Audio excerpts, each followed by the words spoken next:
तशरीफ रखे सारे साथी, बैठ जाएं। स्टेज पर भी जो साथी हैं बैठ जाएं ताकि जलसे की फर्दर कार्रवाई चलती जाए। मैं गुजारिश करूंगा स्टेज पर जो बाकी साथी हैं बैठ जाएं। विमला जी बैठ जाओ प्लीज, बैठ जाओ। मैं गुजारिश करूंगा मोहतरमा शमीमा जी से कि वो उमर साहब को पगड़ी पहन। मैं गुजारिश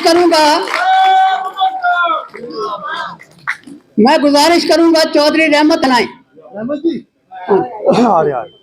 जब हमारी ये गुजर कॉन्फ्रेंस जो है, फिर गुजर जाट कॉन्फ्रेंस के नाम फारूक साहब इंटर हो जाएंगे तो सारे तालियों से स्वागत करेंगे। बाकी उम्मीदवार स्टेज पे भाइयों बहनों सख्त और तंग से था क्योंकि दिल में दर्द और ये भी सच है उन्होंने फरमाया क्या होती है जिंदगी में, इससे गलती नहीं, बंदा बशर और गलतियों से इंसान सीखता है और उससे आज से रास्ता निकलता है, मगर ये भूला नहीं जा सकता। और आज भी हम शेर कश्मीर का नाम लेते हैं, लैंड टू ट्रेलर की बात करते हैं, कई लोग जानते भी नहीं, इसलिए कहना पड़ता है। आपके बच्चे नहीं जानते। शेर कश्मीर के जमाने में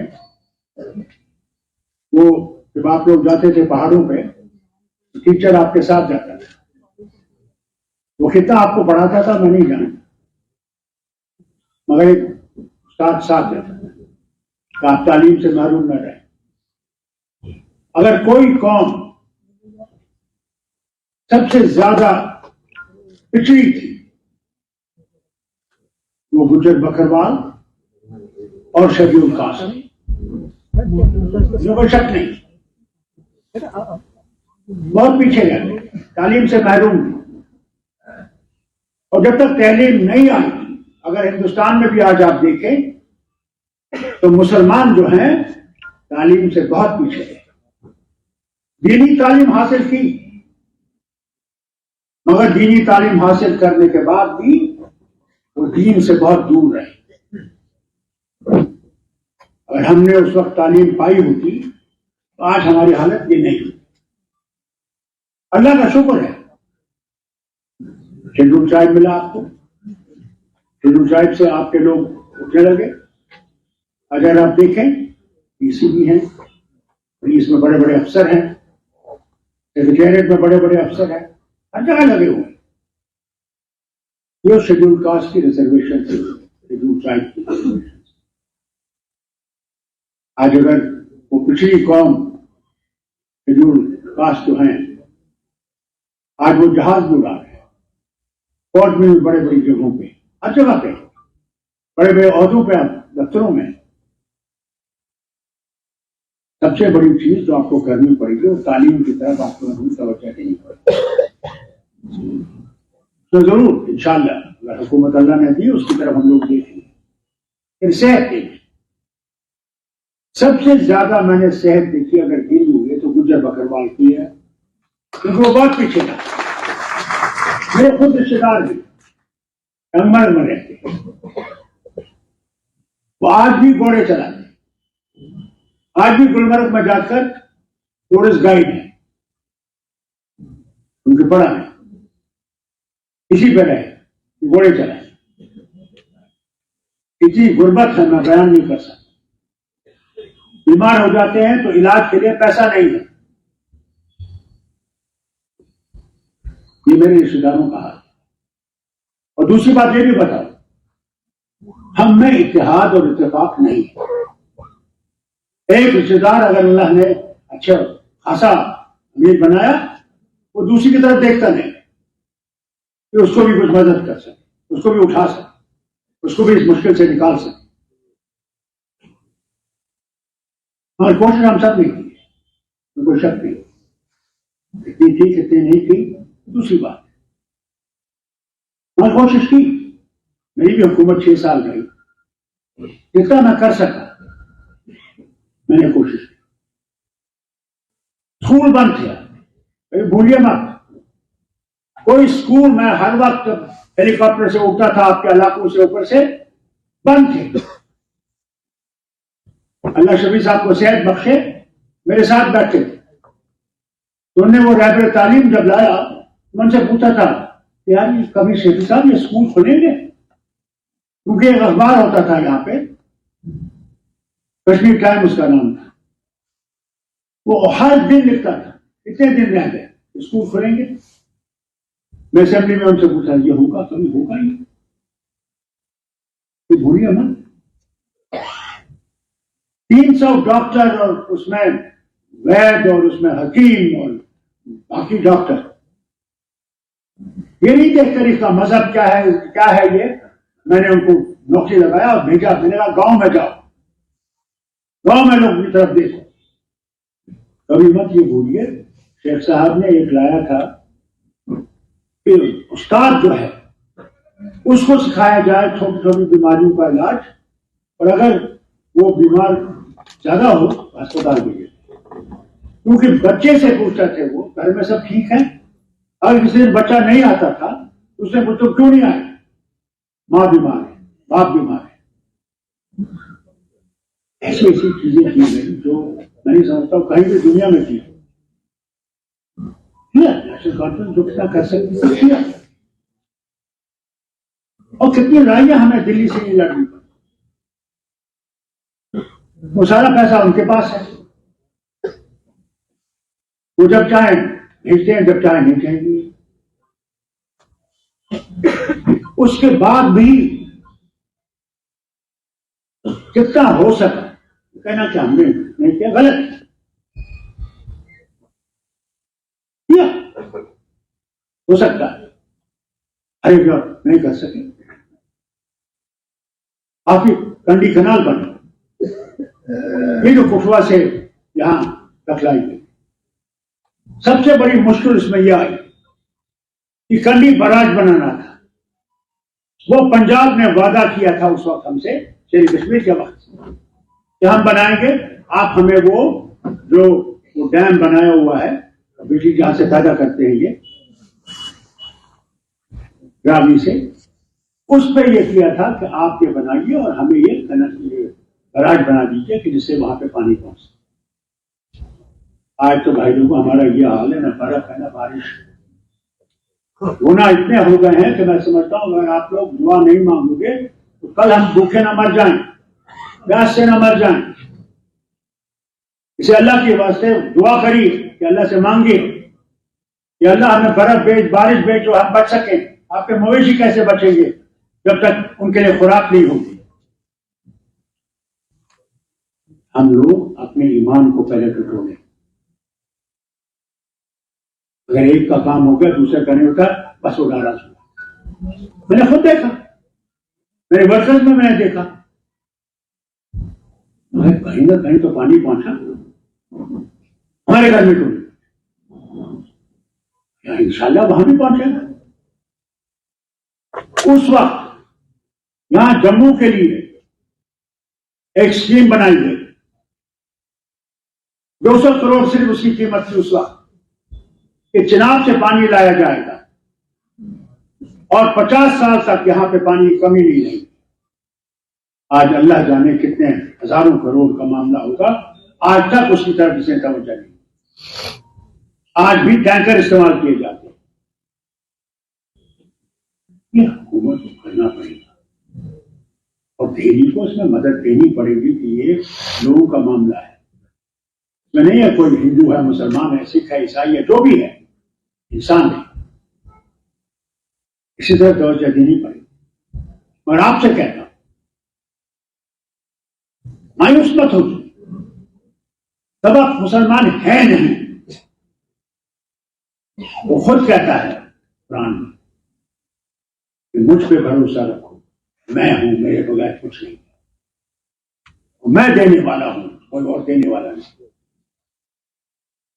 उसका दामन थामिए और अपने आप को सीधा कीजिए। अरे जिनको हमने फायदा भी पहुंचाया वो भी हमारे खिलाफ हो गए। उन्होंने भी पैसे का दामन पकड़ लिया। मैं आपको याद दिलाना चाहता हूं, जब सांबा में आपके कोठे जलाए गए, आप लोग अपनी बच्चियों को बचाने के लिए और माओं को बचाने के लिए जम्मू लाए, भटंडी के इलाके में रहे। मैंने आपके बड़े बड़े लीडरों से कहा, मैंने कहा इकट्ठे हो जाइए, आपका एक नुमाइंदा हम लोग खड़ा करेंगे, उसके साथ रहिए। बड़े वादे किए, जनाब बिल्कुल होगा, ये होगा। फिर 6 गुजर उठे। क्यों? पैसा दिया था। अल्लाह जाने कल क्या करेंगे। कल इनके पास बहुत पैसा है जो दूसरी जमात है। उस वक्त आपका ईमान रहेगा या नहीं वो अल्लाह जानता है। मगर याद रखिएगा, जाना उसी के पास है, वहीं रहना है। वहां जहन्नम और जन्नत भी है। आप लीजिएगा, आपको जहन्नम चाहिए या जन्नत चाहिए, उसका फैसला आपने करना है। मसा में सही कहा, हमें और मेहनत करनी पड़ेगी।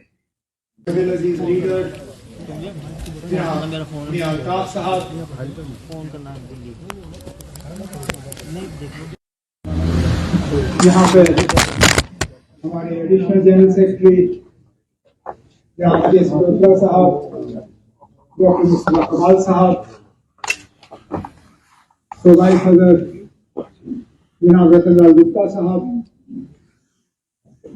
स्टेज पे बैठे हुए तमाम नेशनल कॉन्फ्रेंस के सीनियर लीडरान, यहाँ पे आए हुए आपका पंच, सरपंच, बाकी ओहदेदार हजरात, भाइयों, बुजुर्गों, आप सबको मेरी तरफ से अस्सलाम वालेकुम और आदाब। सबसे पहले तो मैं आज के कॉन्फ्रेंस पे हमारे जो ऑर्गेनाइजर हैं उनको इस कॉन्फ्रेंस के लिए शुक्रिया करना चाहता हूं। शुक्रिया इसलिए कि रखने में थोड़ी देरी हुई।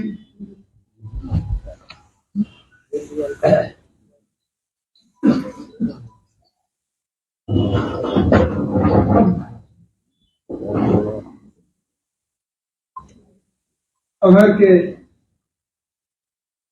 वही गए गुजरी बातें मैं खड़े होके यहां से करूं तो ना इस कॉन्फ्रेंस का मुझे फायदा होगा, ना तंजीम को होगा, ना आपको होगा। रतनलाल गुप्ता जी ने अपनी तकरीर में कहा कि ये कॉन्फ्रेंसों के सिलसिले में पहला है। जम्मू से शुरुआत हुई है, लेकिन इसके बाद हर जिले में जाके इसी तरह नेशनल कॉन्फ्रेंस की तरफ से गुजर बकरवाल कौम के साथ मुलाकात का सिलसिला जो है वो शुरू होगा। अपने आप में तो ये अच्छी बात है और मैं चाहूंगा कि बहुत जल्दी जो है ये सिलसिला शुरू हो। लेकिन उसके साथ साथ मैं ये भी कहना जरूरी समझता हूं कि अगर उन कॉन्फ्रेंसों में भी हमने इसी तरह की तकरीरें की तो फिर हम वो कॉन्फ्रेंस करें ना करें, बात एक ही है। या तो मैं गलतफहमी का शिकार हूं या फिर कहीं हम जो तंजीम के हुक्मरान हैं कहीं हमें मत धोखे में रखा जा रहा है। क्योंकि अगर आप मुझसे पूछें तो जो विरासत में हमें, और जब मैं हम कहता हूं मैं नेशनल कॉन्फ्रेंस की बात कर रहा हूं, जो विरासत में हमें गुजर बकरवाल कौम के साथ एक रिश्ता मिला था, ये भी कहना जरूरी समझ, उसकी हमने सही परवरिश नहीं की है।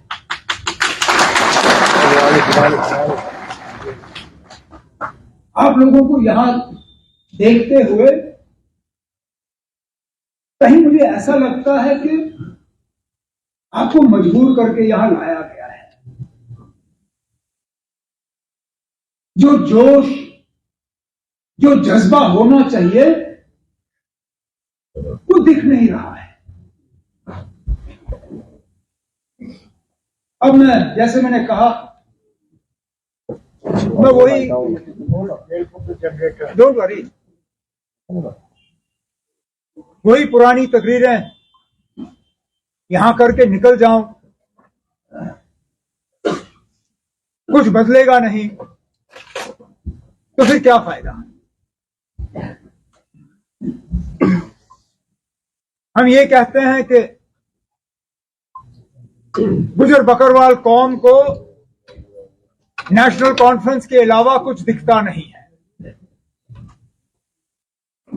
कि गुजर बकरवाल कौम नेशनल कॉन्फ्रेंस के अलावा किसी और सियासी पार्टी के तरफ आंख उठा के देख भी नहीं सकती। लेकिन आप और मैं जानते हैं कि यह हकीकत नहीं है, ये सच नहीं है। और इसका अगर हमें सबूत चाहिए तो 2014 में जो असेंबली इलेक्शन हुए वही नतीजे देख लीजिए। इस कौम से कितने एमएलए बने और कितने नेशनल कॉन्फ्रेंस के साथ जुड़े हुए थे, जवाब आपके सामने है। अब मैं कहां कहां से गिनूं? हम रजौरी की बात करें, दरहाल की बात करें, सुरनकोट की बात करें, गुल अरनास की बात करें, मोहर की बात करें, यहां तक कि कालाकोट की अगर मैं बात करूं तो इस कौम का एक लीडर बीजेपी की टिकट पे जीता, लेकिन नेशनल कॉन्फ्रेंस का नुमाइंदा वहां से नहीं जीता। तो अगर इस सब के बावजूद भी मैं यही कहूं कि इस कौम को नेशनल कॉन्फ्रेंस के अलावा कुछ दिखता नहीं है, तो मैं अपने आप को धोखे में रख रहा हूं। लेकिन उसके साथ साथ मुझे यह भी कहना होगा कि कसूर कौम का नहीं है, कसूर हमारा है कि हमने आपके साथ वो रिश्ता जो है उसको पूरी तरह से निभाया नहीं।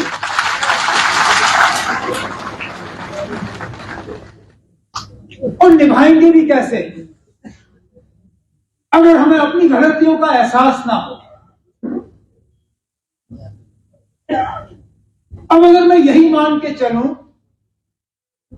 कि हमारे साथ रिश्ता बनाना आपकी मजबूरी है, मजबूरी पे रिश्ता नहीं बनता।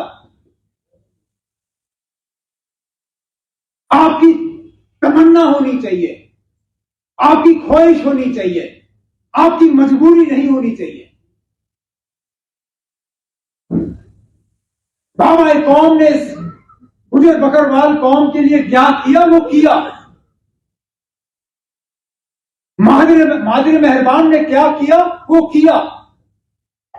लेकिन अगर मैं मरते दम तक आपको ये याद दिलाता रहूं, जनाब हमने आप पे एहसान किया है, अब जिंदगी भर आप ये एहसान चुकाओ,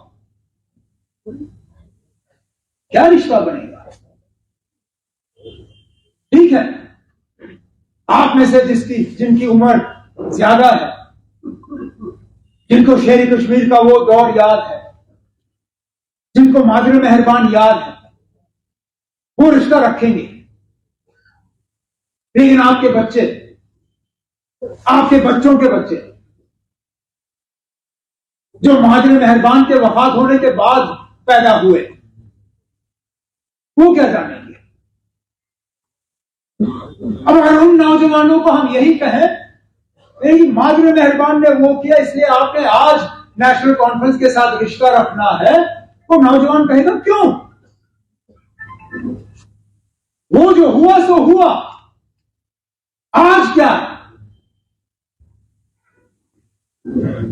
और हमने जो तकरीरें की, शायद ये मेरी गलतफहमी हो सकती है, लेकिन हम में से एक में भी कोई पिछले सालों के काम का कोई इशारा नहीं दिया। शायद इसलिए कि हमसे उतना हुआ ही नहीं जितनी आप उम्मीद रख रहे थे। एडमिनिस्ट्रेटिव यूनिट बनाए तो सारी रियासत के लिए बनाए, अलहदा गुजर कौम के लिए तो नहीं किया ना मैंने वो। तो फिर कौन सा एहसान किया मैंने आपको? हुकूमत चलाई मैंने,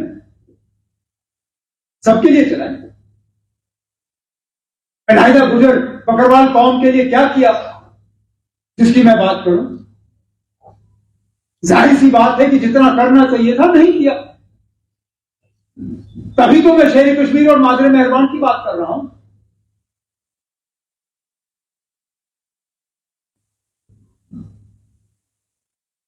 तो ठीक है, हम ये कॉन्फ्रेंस कर रहे हैं, लेकिन मैं माफी चाहता हूं ये कहते हुए इस कॉन्फ्रेंस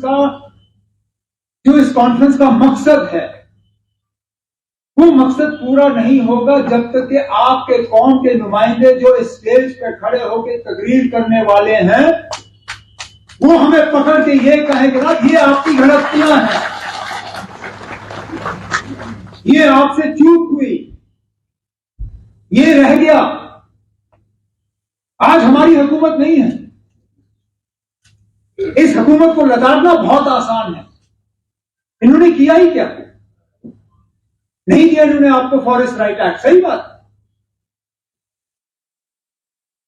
नल लगाए, जल नहीं दिया, बिल्कुल सही। इस कौम के लोगों के साथ क्या हाल हुआ वो यादाश्त अभी ताजी है, जो रजौरी में हुआ, कुछ में हुआ पिछले दिनों। लेकिन हुकूमत को लताड़ने से हमारा, आपका और मेरा रिश्ता और ज्यादा मजबूत नहीं होगा। इनकी गलतियों को हमें दुरुस्त करना होगा जब हमारी हुकूमत आएगी। लेकिन उससे पहले इस रिश्ते को और ज्यादा मजबूत करने के लिए जो इससे पहले हमारी गलतियां थी, वो क्या गलतियां थी और उनको कैसे दुरुस्त किया जा सकता है, वो हम सुनना चाहेंगे। तब जाके मुझे लगेगा कि वाकई इस कॉन्फ्रेंस का, इस तंजीम को फायदा हुआ है। नहीं तो मैं हमेशा, मुझे अब 20-25 साल हो गए ये करते हुए, मैं जैसे ही स्टेज पे बैठ जाता हूं मुझे पता चल जाता है ना मीटिंग की क्या हालत होनी है। और जब स्टेज से ताली पहले बजती है फिर लोग ताली बजाते हैं, मुझे पता है ना ये मीटिंग गई था।